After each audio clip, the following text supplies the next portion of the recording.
Good evening, everyone, and welcome back. So, in our last lecture, we talked about the big picture. We pulled back the curtain on how AI is used in real business to create value, and we defined four key players. Number one, data engineer, data analyst, data scientist, and AI engineer. We understood that all of these roles, regardless of their specialization, rely on one single critical resource. And that critical resource, my friend, is data. Think of data as a raw ingredient for everything we talked about. A master chef can't create a five-star meal with spoiled food. A brilliant architect can't build a stable skyscraper with low quality materials. Data is exactly the same. Data is exactly the same. It's the essential foundation for every single AI and data product that you use. From a simple movie recommendation to a complex fraud detection system in financial services, their basis of analytics is data. And guess what? Your data is everywhere. It's the time you spent browsing on your phone, the credit card transaction, the coffee that you bought and you gave out your information, email address, phone number to get that 5% discount. Every purchase is a small piece of data. Your phone is basically a data factory for big companies. Now, enough talking about how important data is. Let's start focusing a little bit on the two types of data. Now, primarily, there are two types of data in the world.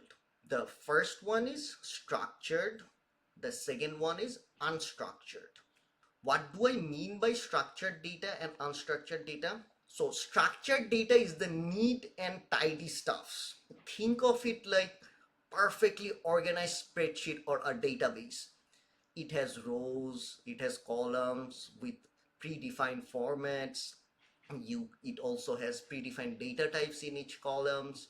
It's the information that fits neatly into a box. Imagine you are going to travel and your partner or your someone who is really meticulous when it comes to packing your bag, versus imagine me traveling where I throw all my stuffs into a bag, close it, and get on the flight. So when I am packing these things, it's not structured data. But when back home, maybe my mom or my dad is helping me pack things, then things get a different. She is like properly folding everything. And the best part is a lot more clothes can fit in that small box. So the example of structured data is your properly organized suitcase. And if we try to actually take a real world example, imagine you are shopping on Amazon, right? Or Alibaba, or whatever is your go-to online shopping platform.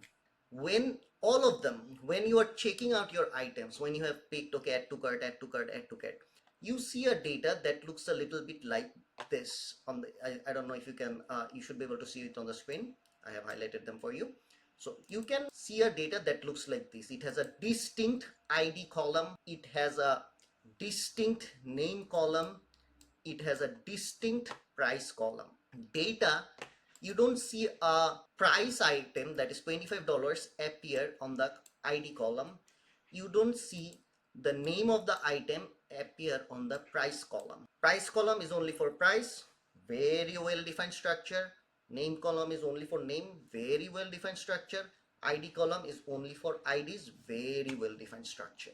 So this is what we mean by organized data. So in easy and simple terms, something and anything that has something and anything that is organized, created properly, that is structured data. Now let's take a look at unstructured data. What is unstructured data? Imagine the chaotic group chat. We all have that friends group chat or work chat, right?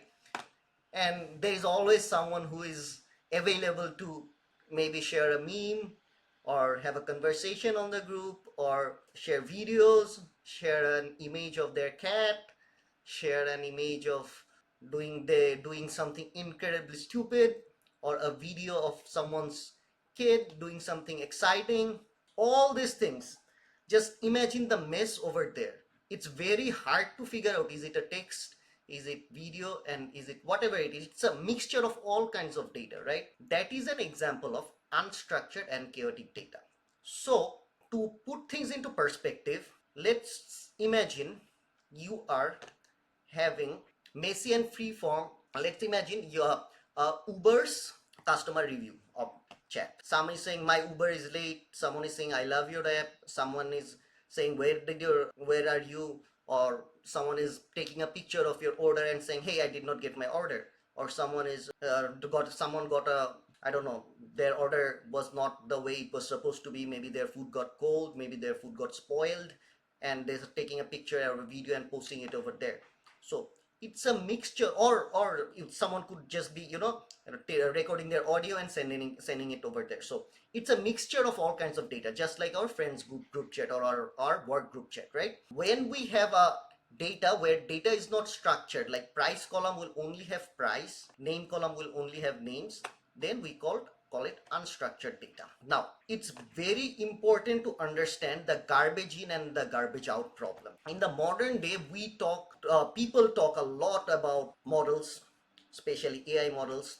Before AI models, they were machine learning models. So I am using neural network, I am using random forest, I am using this, I am convoluted CNN, I am using this, all sorts of machine learning models. The gibberish that I just spoke about, they're the name of machine learning models.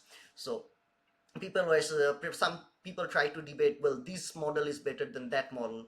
Just like nowadays you see, is ChatGPT 5 performing better than Gemini? Is Copilot, Claude or Anthropic doing better than DeepSeek? Or is DeepSeek more accepted in the open market because compared to Llama? So these are kind of few of the frontier models that were launched by a few big tech companies a year or two back, and they have taken the market by like a storm, right? And people are debating, people are claiming that my model is the best, my model is best, but the truth is, garbage in, garbage out. Data is where your model really shines. Your model is only as good as your cleaned data. If you cannot feed your model proper data, proper cleaned data, then that model is practically useless or garbage. Let me break it down for you. Why am I talking about this? This discussion will give us an idea why the world is obsessed with data professionals. Because everything that you do, well, here in the States, the biggest business is tech business, right? They are exporting tech. So in the tech space, everything is about data, and data is used to feed into models. It's like you are drive Uber and you don't have access to fuel. How would you run your car? Your entire business will break down, right? So you must make sure two things: your car is functional and your car has access to gas, right? So just like that, here in the States or all over the world, any digital technology is using data. Data is like their fuel. So data analysts, data scientists, they spend a lot of time cleaning their data. It's said that 80% of your work is data cleaning. So what happens is, it's very important that when you are creating a model or when you are doing something, your data comes up to be very clean, neat and clean. Otherwise, your model will not perform. You come up with the most advanced hardware and most advanced model available in the market, but your data is garbage, your model will give out garbage results. And using these machine learning or AI models, most of the companies do their business. The tech companies, like Netflix has its recommendation system, or Facebook keeping you hooked, or Instagram keeping you hooked to infinite doom scrolling, right? Or airlines increasing its price depending on how urgently do you want your ticket. So this is how they're making a lot of profit. So when you have, just always remember, when you have clean data, a data that looks like this, you are guaranteed to have great output. Doesn't matter what model are you using, what machine learning model you're using, what foundational model you're using, what AI tool you're using, doesn't really matter. Or if your unclean data, that is unstructured data, there is a way you could structure them, or there is a way you could feed them into one single system. A lot of raw data is a complete mess. It's incomplete, it has errors, and it's full of contradictions. Trying to analyze this messy data is like building a rocket with Lego blocks and a hammer. You have a rocket to build, SpaceX building its rockets with Legos, right? So let's look at a real world high stakes example. A launch of a hot new Nike sneakers. I don't exactly remember the year and the version, but Nike launched a very limited edition of its shoe using its new app. It has a technical failure. The app had a technical failure, and it was a disaster for Nike. People could not check out, people could not add items to cart, the price was showing incorrect, all sorts of things were happening.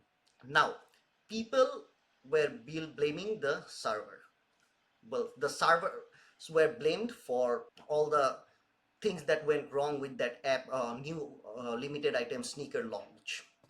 But behind every server problem, there is a data problem.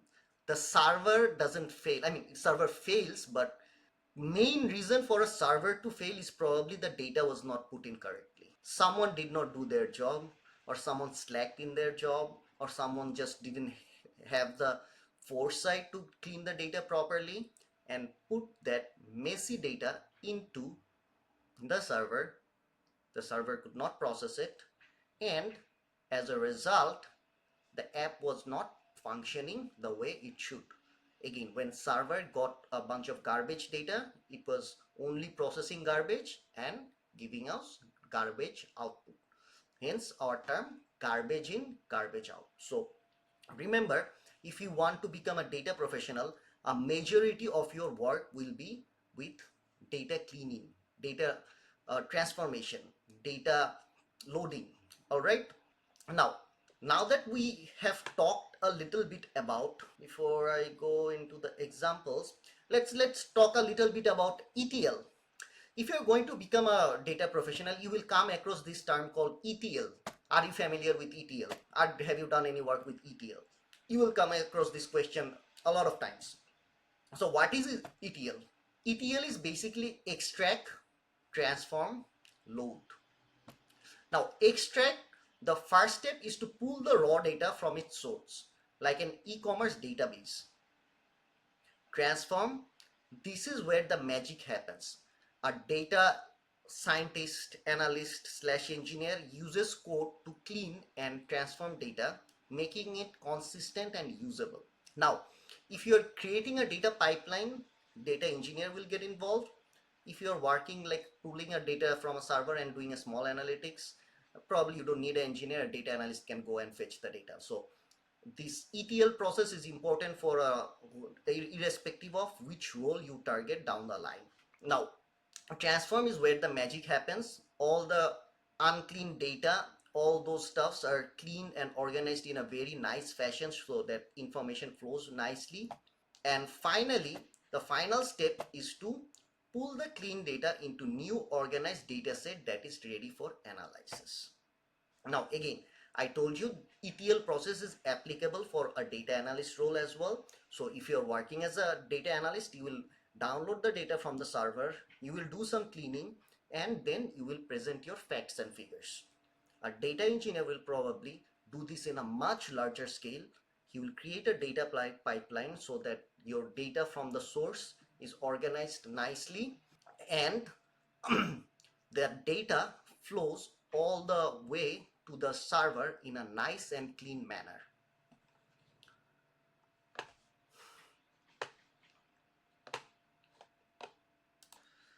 So as I was saying, the loading part is where the data engineer simply makes sure that the data flows properly in the pipeline. He creates a pipeline, the data gets cleaned in a proper fashion, and it gets stored. All three professionals, starting from AI engineer, data analyst, to data scientist, to any data professional, that person has to do some level of cleaning. Okay, now, so here is a visualization. What I am showing, that one model, it's the exact same model, a machine learning model. You just look at the performance comparison. So if you put in a messy data, if you did not do a good job at cleaning, you just downloaded and uploaded it in the machine, your data will, your model per accuracy is just 40%. With the exact same data, with the exact same model, if you clean the data, your accuracy goes up to 95%. So you can see all the games, all the changes happens in these two cases. Clear? Now let's take a look at a real life example. So now we are back with a real life example of a messy data. Just take a look at this data. This is a data set that's collected from a hospital. I know when you look at this data, this probably doesn't look very nice, at least not in the eyes, because this is how the data is formatted. But the points that I wanted to highlight over here is, you see, blood pressure is supposed to be numeric numbers, but over here it's stored as a string. Condition diabetes null. So this person doesn't have any condition. Like, did someone by mistake forget to put the condition in, or did the system, everyone, and welcome back, did the system or the system did not register it nicely? So I really don't know what happened, but something happened over here, whosever the fault is, and someone forgot to type in their visit date. Now in the naked eye this might look very simple, but imagine having these mistakes with millions of rows of data, and you are using that data to train a model. And for example, blood pressure, text, value, null. So machine will think, well, if there is a textual blood pressure, then that person doesn't have any condition. Although you can clearly see blood pressure is 150, that is pretty high. This person needs medical attention, but system has diagnosed it with null because it could not read this data. Now the way systems work is, when you are putting in that blood pressure is supposed to be numeric, every time, remember when I was showing the structured data, that if you have a column that shows blood pressure, it will only show blood pressure. If you have a column that shows a specific condition, it will only have that specific condition. Clear?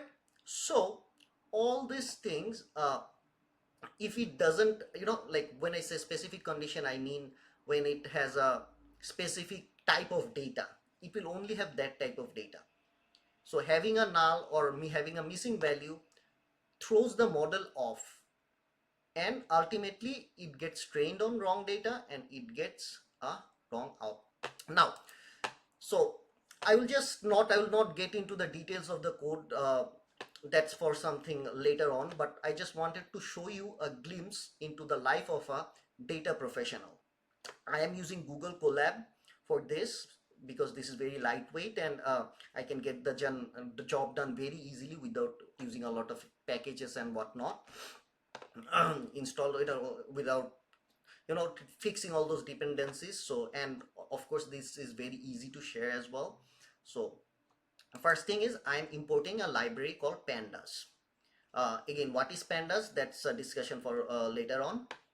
I am creating this data set and I am converting into a pandas data frame. So let's run this line of code. There you go. Next, I am going to give a clean data. Okay. So step one is clean the conditions column. As you can see in the conditions column, it has a null value. So I am applying some condition into the conditions column. So I am saying diabetes should be replaced with diabetes. You notice the spelling, notice the I. If well, in our naked eyes, using our human brain, we can easily understand, well, it was probably a typing mistake. There is, when someone said diabetes, he probably means diabetes, but machine can make these differentiations. For machine to understand this, the exact word, the exact text must be used. So I am making this correction, and I am also replacing the word null with none. That means it has a missing value. So I have fixed the conditions column. Then my step is to fix the blood pressure column. Very simple. What I need to do is convert everything to numeric, because as you can see, this 150, it's not a numeric value, it's a string or a textual value. So what I am going to do is I am going to convert all the values in the blood pressure column into numeric format. Okay, and finally I am handling the visit date column. All I need to do is I need to fill the NA, that is fill the missing values with something else. All right, so that's what I am doing. This line of code is helping me fill the missing values, and I am finally printing the output. So let's run this block of code, and it was pretty quick because the data set is very small. Now look at how clean this data looks, right? All the if you remember the example that I gave you over here, that data needs to be organized correctly, right? So that's what's happening over here, right? Your data is being displayed and stored very nicely after I am done with the data analytics process. Now let's look at one more example. Remember that Nike example I talked about? Let's recreate the Nike example and what could have gone wrong in that shoe launch. When people were ordering, maybe someone, as I said, did not do their job or messed up in their job. They instead of having a unified size system, it was getting data like product order ID eto, product is Air Max, the size is 9.5 and US, the word US is attached to it. They were expecting a specific numeric value over here. The size over here seems to be correct, or a textual value, whatever it is, but they were expecting one specific kind of value. But this is a mixture of new numbers and text, so machine will get confused. So in order to become a good data professional, you need to understand how machines think. Just like in marketing and sales, if you want to become a great salesperson, if you want to become a great marketer, you have to understand your consumers, you have to understand your audiences, right? Just like that, in the world of data, you need to understand machines before you can actually make them work for you. So once you understand how machines work, how machines function, your job will become 80% easier. So machines don't do well with a mixed data that is mixed like this. So this is where I am fixing it. And if you see, all the products are Air Max, but one in a name I can see a small hyphen. Again, it will get classified as a new product class because there is a small hyphen, and as I said, computer doesn't make distinctions. Although we say AI is here, but while training, it's not AI, it's human brain that's doing the training. All right, so you need to, at least in training data, you need to make sure your data is very, very clean. Now I am using the word training data a lot.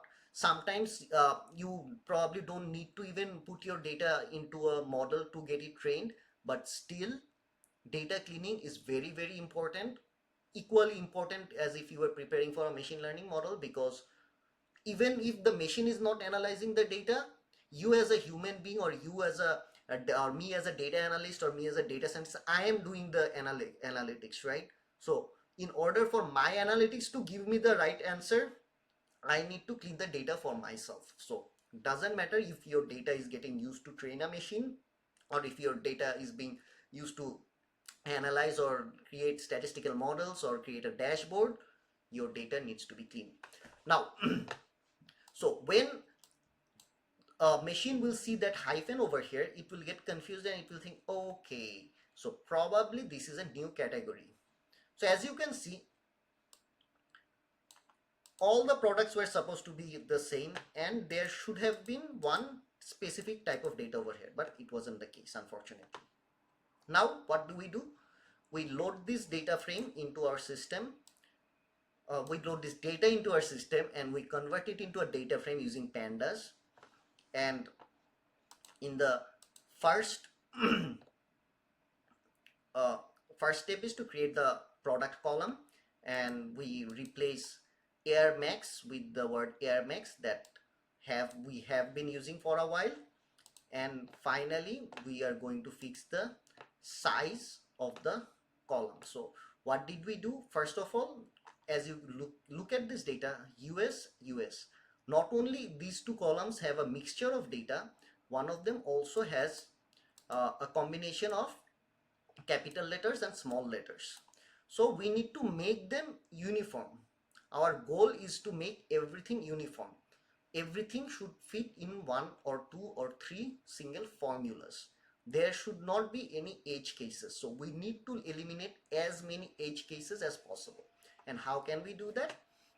So we first of all convert everything to lower. So this gets converted to lower, this gets converted, it's already in lower format. So now they are almost the same.